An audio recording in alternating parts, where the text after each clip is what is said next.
Eu saúdo a minha igreja com a paz e o amor do nosso Senhor Jesus Cristo.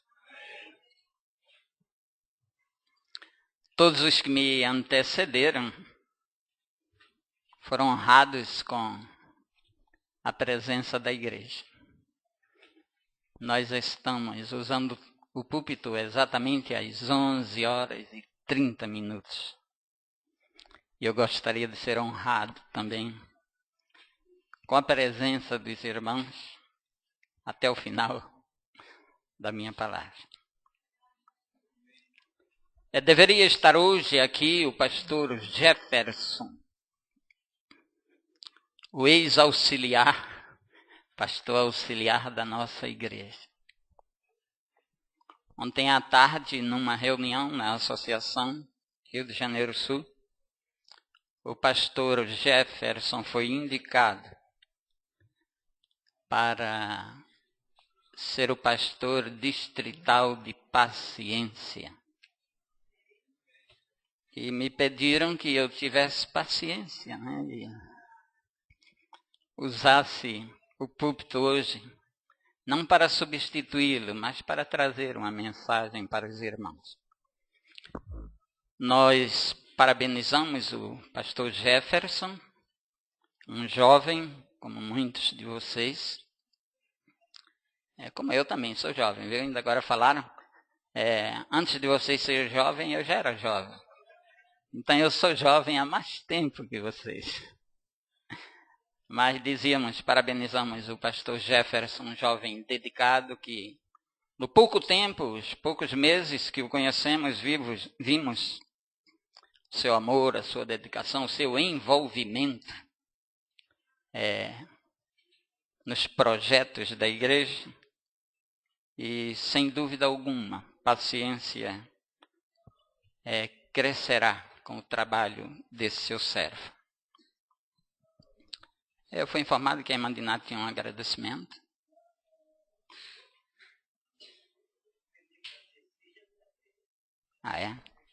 Bem, a minha esposa está agradecendo a toda a igreja que orou por ela, certo?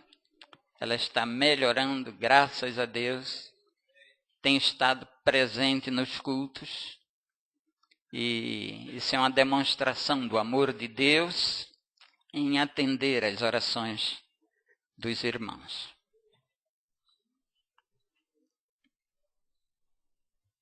O texto que escolhemos para a mensagem de hoje encontra-se em São João, capítulo 8, versículos 2 ao 11. São João, capítulo 8, de 2 a 11.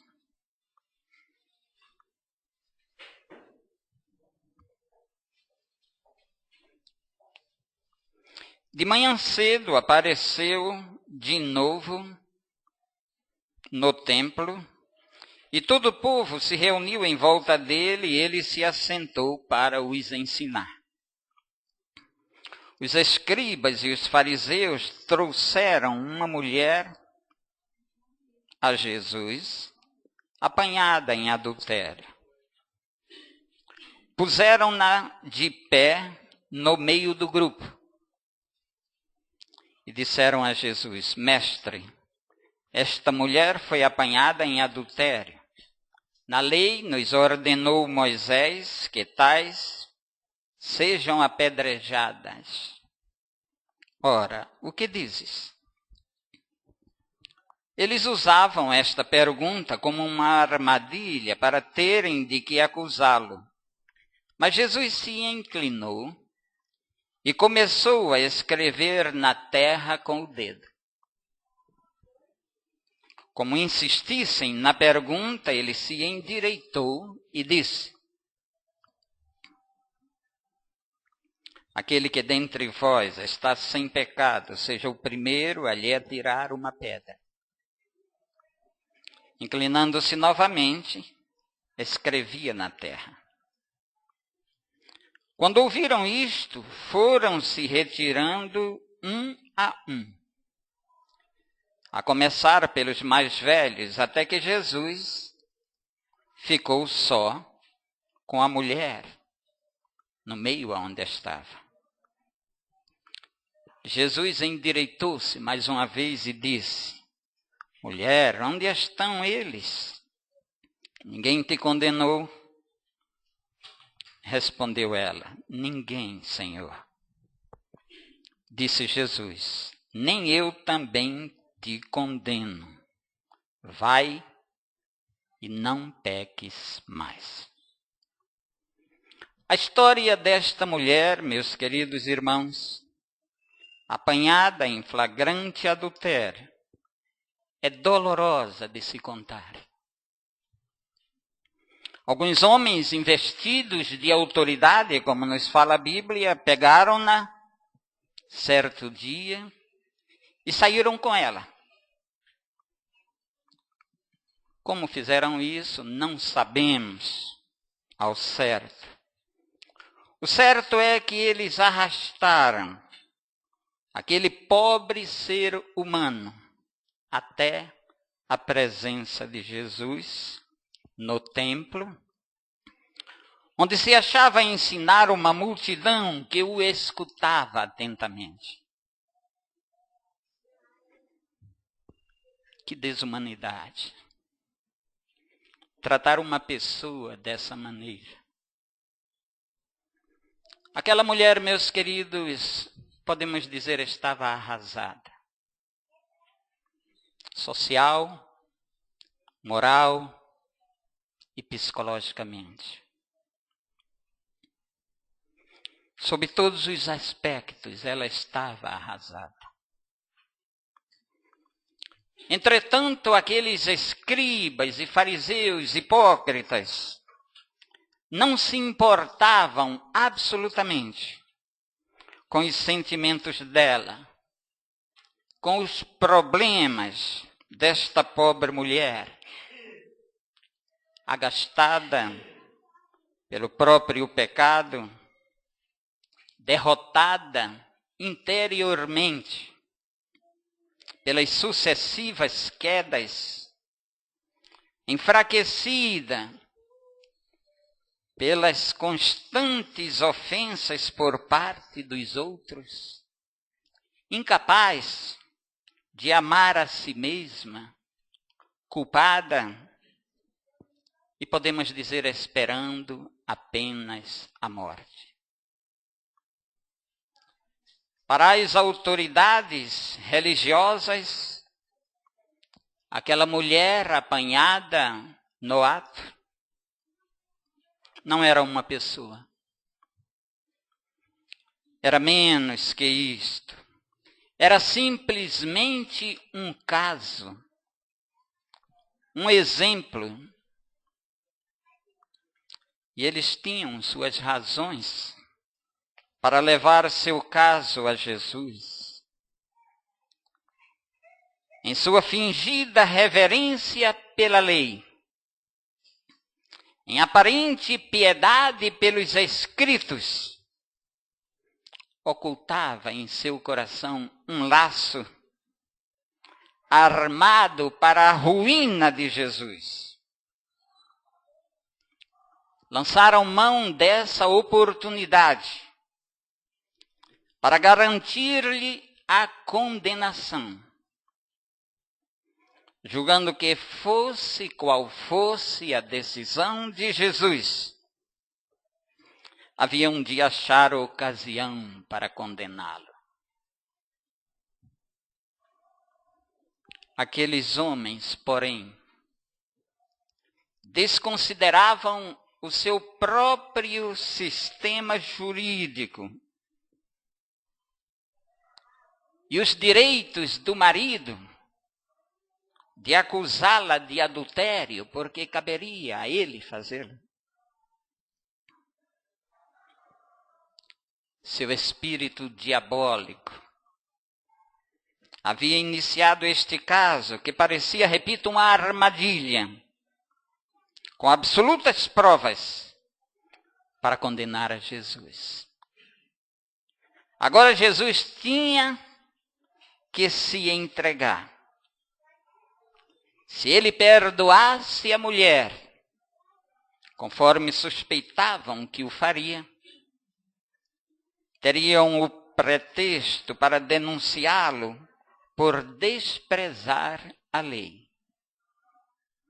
Contudo, se ele a condenasse, segundo a lei de Moisés, apresentada por eles próprios, e ordenasse a sentença de morte àquela mulher, todos eles correriam para informar aos romanos, com seus dedos apontando aquele que procurava usurpar a autoridade que só a eles pertencia. Realmente, meus queridos irmãos, parecia ser uma hábil conspiração farisaica, na qual Jesus jamais poderia se libertar. E ali estava ela, coitada, sozinha, calada, diante de Jesus, o Salvador compassivo, diante de uma multidão que fora interrompida de ouvir a mensagem de salvação de Jesus, e diante de um grupo de homens sequiosos por sangue e pela condenação de Jesus. A lição que o mestre ensinava fora interrompida. Aqueles fariseus não estavam tão interessados na difusão do evangelho, mas em acusar a mulher e condenar a Jesus. E aqueles que haviam estado escutando, fixaram os olhos na mulher. Ela estava paralisada de terror e vergonha. A palavra de Deus nos diz que eles, dirigindo-se a Jesus, disseram: Mestre. Naturalmente, um daqueles mais confiantes, dizendo: Mestre, esta mulher foi apanhada no próprio ato, adulterando. E na lei nos manda Moisés que as tais sejam apedrejadas. Tu, pois, que dizes? Capítulo 8, versículo 4. Eles haviam, queridos irmãos, enunciado a questão detalhadamente, baseando tudo na autoridade das Escrituras. Ali, meus queridos irmãos, estava a religião insensível, arbitrária e condenatória. Ortodoxa? Sim, mas sem vida no âmago. Aqueles líderes religiosos dispunham de meios legais pelos quais podiam prender, acusar, condenar, mas infelizmente não sabiam restaurar uma vida arrasada. E agora esperavam a resposta do mestre. Porém, Jesus agiu como se não estivesse ouvindo o exigente tumulto daquela turba.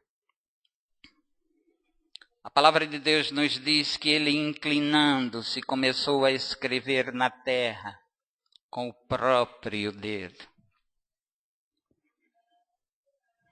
Se procurarmos nas Escrituras, meus prezados irmãos, iremos ver que pela primeira e única vez se tem registro que Jesus escreveu alguma coisa. Porém, meus prezados irmãos, ele não escreveu em pergaminho, ele não esculpiu numa pedra, mas na terra. que eventualmente seria varrida pelo vento e não mais se encontraria o que fora escrito, não mais se leria. Contudo, meus amados irmãos, aquilo que ele escreveu alcançou muito bem o seu objetivo. E às vezes eu penso, por que fez isto? Porque inclinando-se e mantendo os olhos baixos, escrevia na areia. Bem, eu não sei ao certo, não sei completamente. Mas ele era o Salvador compassivo que tanto amamos e que tanto nos ama. Foi ele quem narrara a história do filho pródigo. Era ele aquele que, por fim, seria pendurado na cruz do Calvário e deixaria que sangue, suor e amor fluíssem dele. Se eu bem sei, meus queridos irmãos, eu creio que ele baixou os olhos para poupar aquela pobre e miserável mulher maiores constrangimentos do que ela já suportava. Ele era, antes ainda, ela já estava demasiadamente abatida. Por isso ele se inclinou e começou a escrever no chão. Que Salvador compassivo. Que Pai amoroso. Jesus, meus queridos irmãos, nunca torna o culpado mais culpado do que ele já é. Ele sabia que isto não traria benefício nenhum àquela mulher.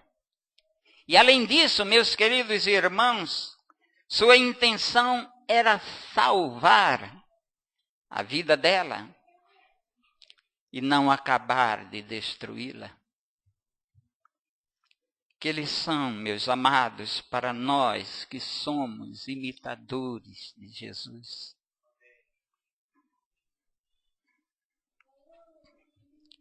Mas o que escreveu Jesus? O que ele escreveu, irmã Gessi? Onde está a irmã Gessi? Irmão Ivaldo, a irmã Tatiana. O que ele escreveu não era o esboço da lição da escola sabatina para o próximo sábado. Nem era qualquer vaga generalidade que lhe passara pela mente. O que ele escreveu indicava pecados específicos. Pode ser até, meus queridos irmãos, que ele tenha escrito as datas desses pecados. Pecados daqueles líderes.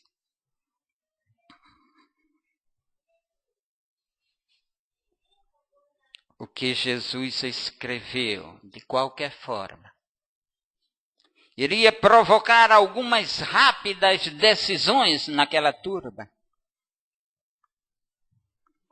E os líderes religiosos, impacientes ante sua demora, ou ante sua aparente indiferença, insistiam em lhe atrair a atenção sobre o assunto.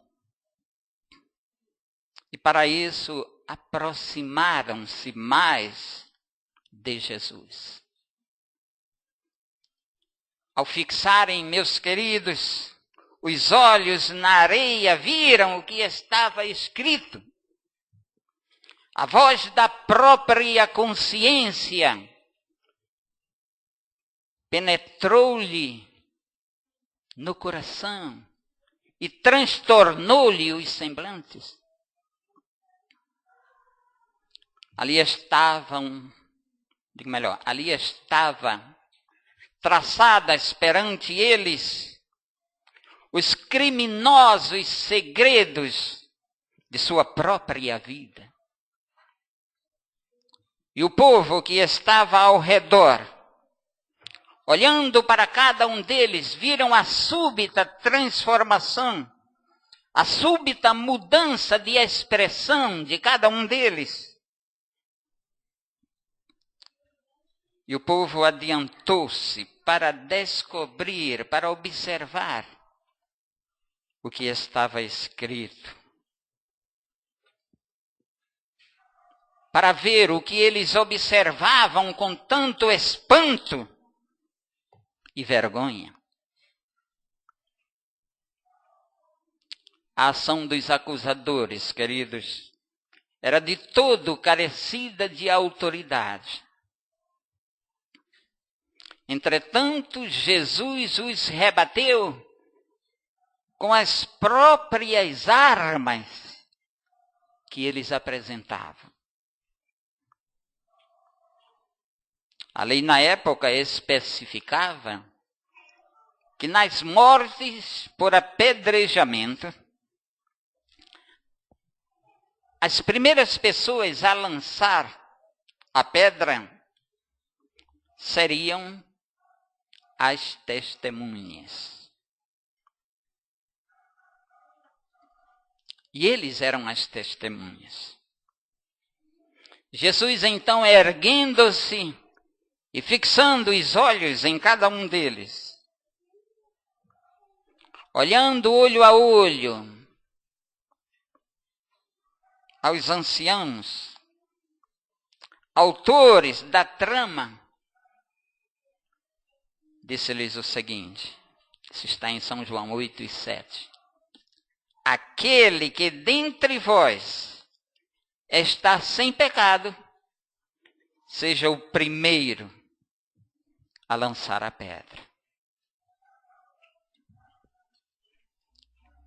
E a Bíblia nos fala que ele, inclinando-se, continuou a escrever no chão.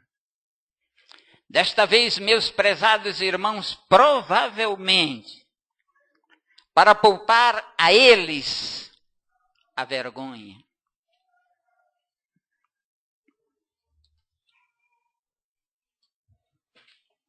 Aquela mulher, queridos irmãos, estava certa de que pelo menos um daqueles seus acusadores, homens carrancudos, íntegros a seus próprios olhos, pegariam uma pedra e a atirariam sobre ela. Daí certamente se seguiria uma avalanche de pedras. E ela, se encolhendo, aterrorizada, esperava que isso ocorresse, que isso acontecesse. Ser apanhada em flagrante adultério já era suficientemente desagradável. Mas ser trazida diretamente ao templo, em meio a todas aquelas pessoas, era muito mais vergonhoso. E ela nem ousava olhar para cima. Com mão gelada, pavor em seu coração, dominada pelo próprio medo, ela sofreu durante alguns instantes, esperando que isso ocorresse.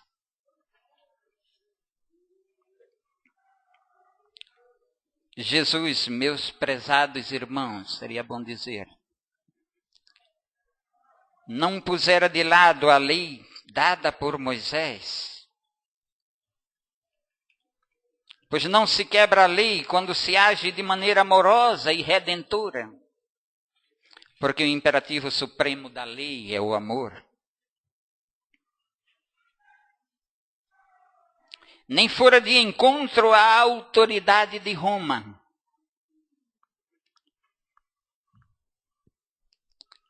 A palavra de Deus nos fala que os acusadores, afinal, haviam sido derrotados. Aos olhos de Jesus, meus amados, acusadores e acusada eram encarados do mesmo modo.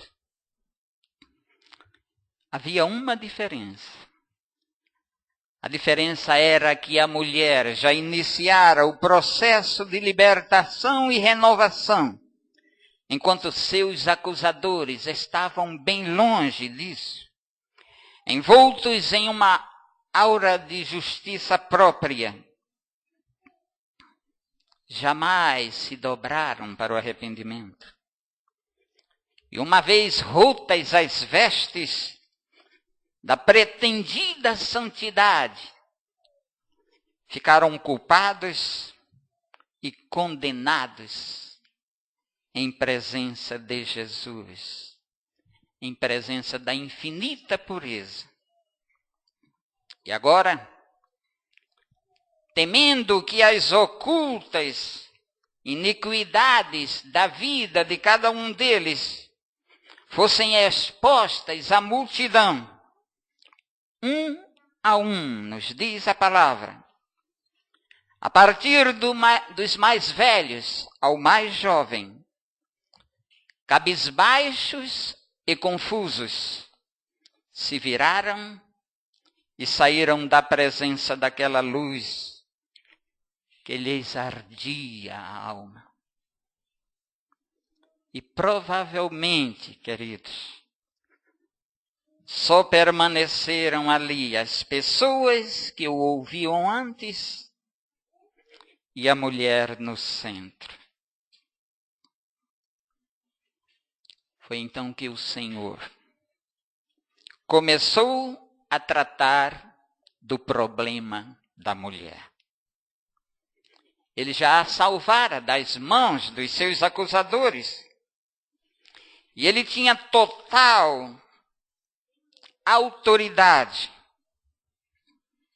não para condená-la, mas para perdoá-la e restaurar-lhe a vida. Jesus ergueu a cabeça novamente, viu a mulher de pé diante dele. Será, meus queridos irmãos, que podemos vê-los com os olhos da imaginação? Em presença da perfeita pureza, acha-se este ser humano totalmente chafurdado na lama e na imundície. Nunca, meus amados irmãos, houve dois extremos mais opostos antes. O Filho de Deus e esta mulher alquebrada e culpada. E eu vos digo uma coisa, irmãos, a menos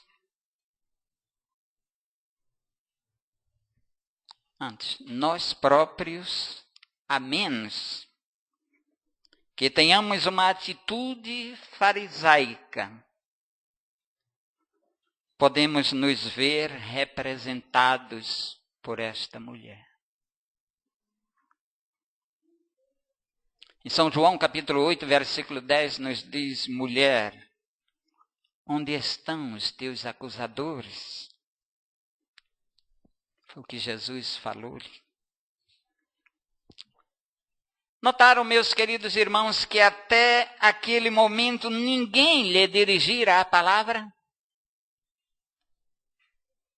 E agora, de repente, ela se torna uma pessoa de novo. A palavra que Jesus usou, mulher, foi a mesma que ele pronunciou quando se dirigiu à sua mãe nas bodas de Caná.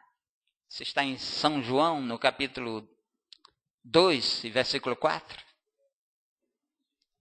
Ele chamara esta pobre personagem pelo mesmo nome terno e cálido que usou para sua mãe. Isto revelou a ela que aos olhos dele, aos olhos de Jesus, ela era um ser humano muito precioso. E Jesus diz: ninguém te condenou? Ela começava a sentir-se melhor. Os sentimentos retornavam. E como ele a havia aceitado, ela passou a aceitar-se também.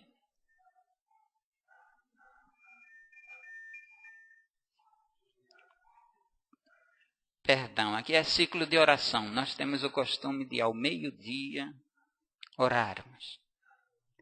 E aqui está comunicando que é o momento de nós orarmos. Não esperávamos ultrapassar meio-dia. Desculpe, os irmãos.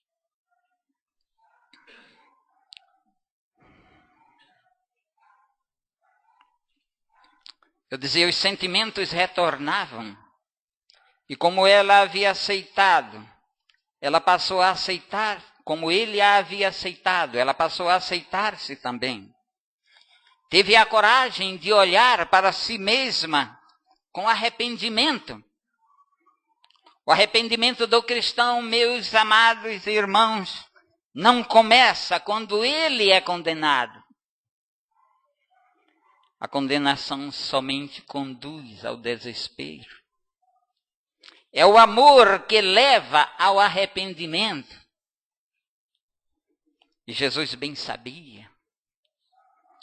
Foi então que ela teve forças para responder a Jesus: ninguém, Senhor. Que bela palavra, meus queridos irmãos, é o vocábulo Senhor. Ele representa aqui o testemunho da mulher, querendo dizer: tu és Senhor de minha vida. Eu sou carente de misericórdia.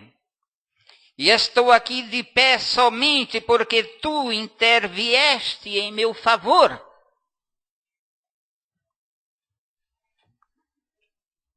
Então Jesus aguardou uns instantes para que ela visse o olhar de amor que redime, e prosseguiu: nem eu te condeno. Ela falava, meus amados, com um homem que dentro em breve morreria na cruz do Calvário.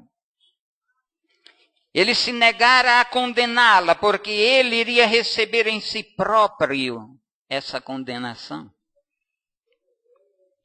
Vai-te, continuou ele, e não peques mais. Será que podemos imaginar como aquela notícia soou aos ouvidos daquela mulher? As vibrações de sua vida começaram a ocorrer. Estava sendo agora dominada pela consciência de libertação. Libertação da culpa, do erro. Estava deixando a vergonha e entrando numa nova vida de livre perdão. E em razão disto, comoveu-se-lhe o coração, e ela se atirou aos pés de Jesus, soluçando em seu reconhecido amor e confessando com amargos pranto os seus pecados. No erguimento dessa mulher, caída, operou Jesus o maior de todos os milagres. Operou Jesus a cura da mais grave enfermidade física que até então fizera. Ele curou a moléstia espiritual que traz morte eterna à alma. Essa arrependida mulher tornou-se um dos seus mais firmes seguidores. Com abnegado amor, com devoção infinda, retribuiu-lhe a perdoadora misericórdia, seguindo-o até o fim da sua vida. Eu gostaria de concluir com um texto da notável escritora cristã que nós conhecemos, Ellen White. Ela escreveu no livro O Desejado de Todas as Nações, à página 446, o seguinte: em seu ato de perdoar essa mulher e animá-la a viver vida melhor, resplandece na beleza da perfeita justiça o caráter de Jesus. Conquanto não use de paliativos para o pecado, nem minore o sentimento da culpa, procura não condenar, mas salvar. O mundo não tinha senão desprezo e zombaria para essa transviada mulher. Mas Jesus profere palavras de conforto e esperança. O inocente se compadece da fraqueza da pecadora e estende-lhe a mão, pronta a ajudar. Ao passo que os fariseus hipócritas denunciam, Jesus lhe recomenda: vai-te e não peques mais. Não é seguidor de Cristo aquele que, desviando os olhos, se afasta do transviado, deixando-o sem advertência, prosseguir em sua degradante carreira. Os que são mais prontos a acusar os outros e zelosos em os levar à justiça são frequentemente, em sua própria vida, mais culpados do que eles. Os homens aborrecem o pecador, ao passo que amam o pecado. Cristo aborrece o pecado, mas ama o pecador. Será esse o espírito de todos quantos o seguem? O amor cristão é tardio em censurar, pronto a perceber o arrependimento, pronto a perdoar, a animar, a pôr o transviado na vereda da santidade e a nela firmar-lhe os pés.